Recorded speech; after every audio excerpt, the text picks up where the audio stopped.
Hey everybody, a little happy Sunday fun day. Got some windshield time headed out to good old Sunbright, deep Sunbright, to go look at a home, and want to talk about what our market is doing right now and what all's going on. Again, boy, I wish I could go back and do a video compilation of the videos I've done the last at this point, let's just say 9 months. Of Stephen just saying, hey guys, this spring is going to be the hottest spring we've had since 2022. It will not be 2022, but it will be better than 23, 24, and 25 as far as just transactions. So, we're witnessing it firsthand.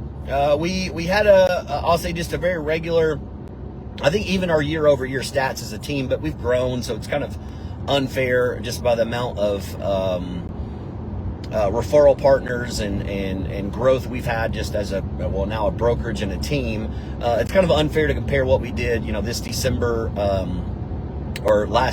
this past December, January, and February to what we did the year before, just because we just had more activity and done intentionally. Going back and kind of looking at some numbers from where we were last spring. Last spring at some point we hit what did we hit? We hit over, I think it was right at 60 pending contracts, 1 or 2 weeks in a row. And that was it.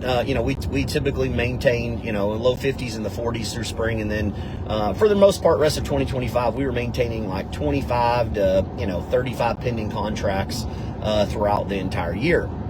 And that's what I'm basing this on. In the last week, the last 7 days alone, our team has gotten over 20 contracts. And the reason why I say over 20, don't have an exact number for you, is because I keep track of the team agents' contracts and not my own when they go pending. And so the team agents have gotten that. I think I've gotten at least 1, 2, maybe 3 in there. So we're over 20 contracts in 7 days. Now, with these contracts, right, what is kind of the fine print behind them? What are we seeing? We're seeing kind of it almost sounds arrogant of me to say this, but almost exactly what I thought was going to happen. We're seeing homes go pending very quickly. I've had several listings move and basically get an offer in one day. One offer was multiple offers.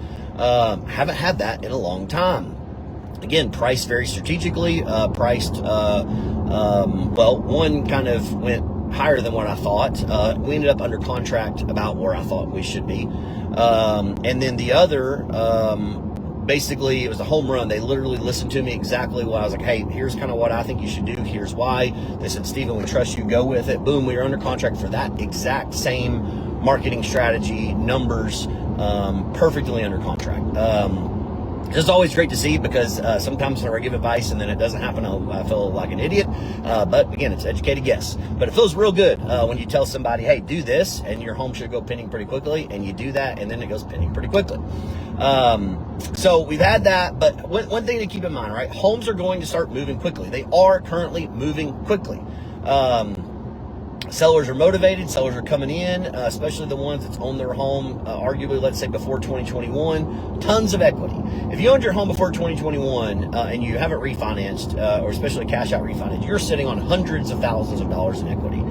Your home is probably nearly doubled, depending on what the price point is there. And so you've got a ton of equity. So these people now to the point where you know what?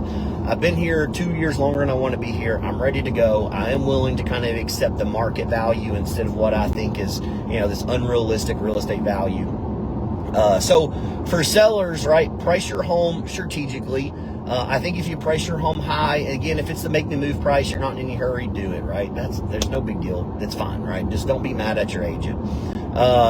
If you actually want to move it, get the best value, best bang for your buck, best offer, potential multiple offers, you better price it intentionally to do so.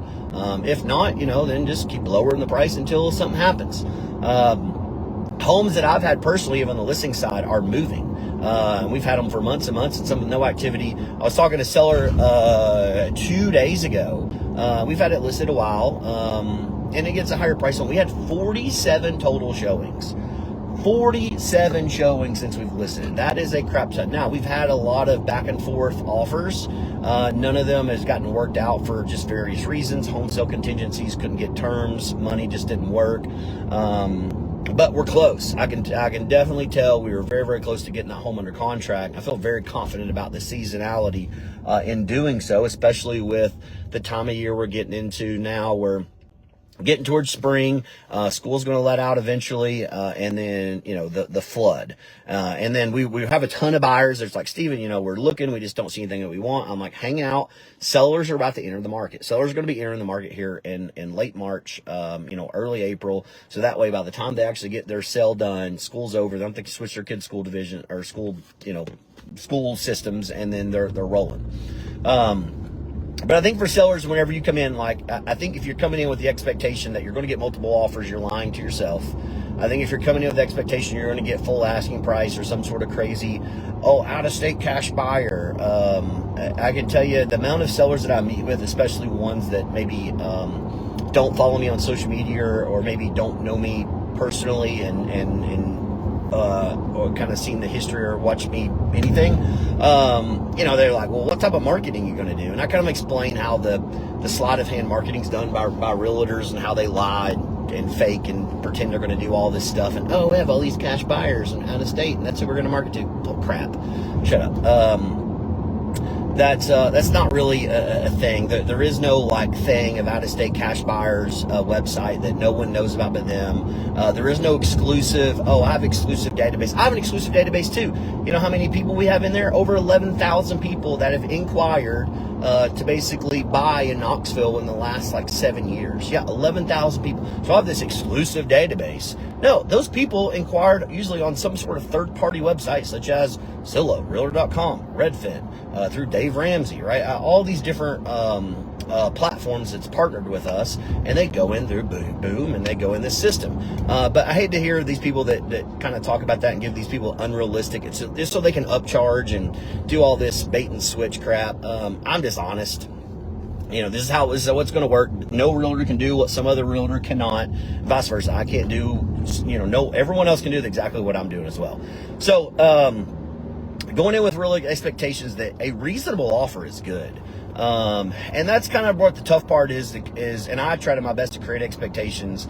If you get an offer around this, you better take it and move on. If not, I think it's hurt. And I have been wrong. I'm happy to be whenever I'm wrong.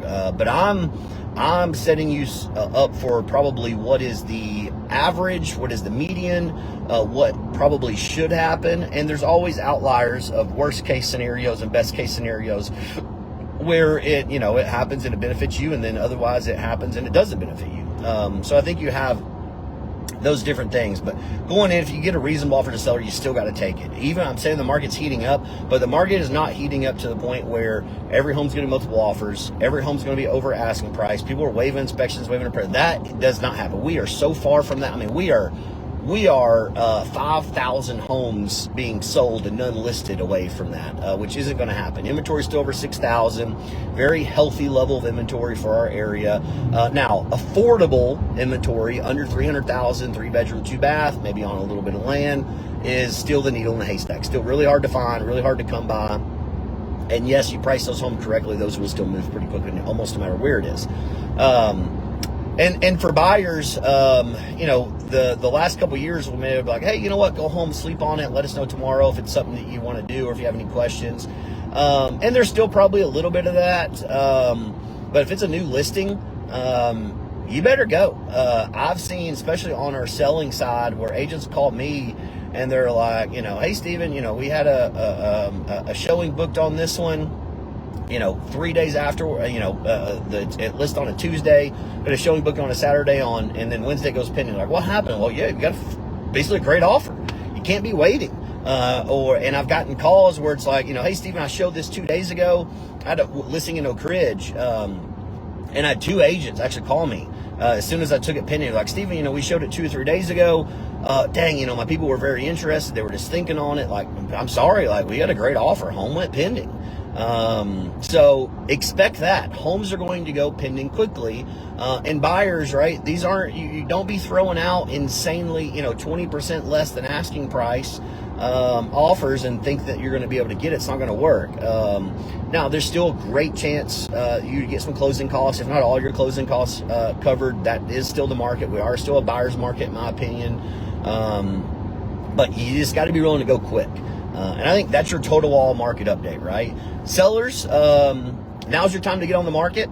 Now's the time to probably move your home the quickest. It's been able to move in probably a couple years, but don't expect full asking price. Expect to pay some closing costs. Expect to get beat up with some inspections, but at least your home is moving quick. I promise you, I think I've done several videos on this, over like 50% of the listings in 2025 basically canceled or expired or actively for sale. I think it was even more than over. I think it was like 60%. So like only a smaller percentage, you had less than half chance for your home to even close. So there's a whole lot of those sellers canceled, listing expired, all that stuff that they would greatly, what are we doing here? That they would greatly appreciate their home to sell. So if you get a decent offer, you better take it. And then buyers, right? The rule of thumb for buyers is you better move quicker than what you've been moving if you see something you want. Still be patient. Don't buy a house to buy a house. It's a wrong decision. But if you see a house and it checks a good chunk of your boxes, nothing's going to check all of them, you better move quickly because someone else is going to. New buyers are entering the market every day. It's going to be like this really all the way through. We're just going to call it June. So expect more competition than what you've seen in the last couple of years. If you have questions, holler anytime.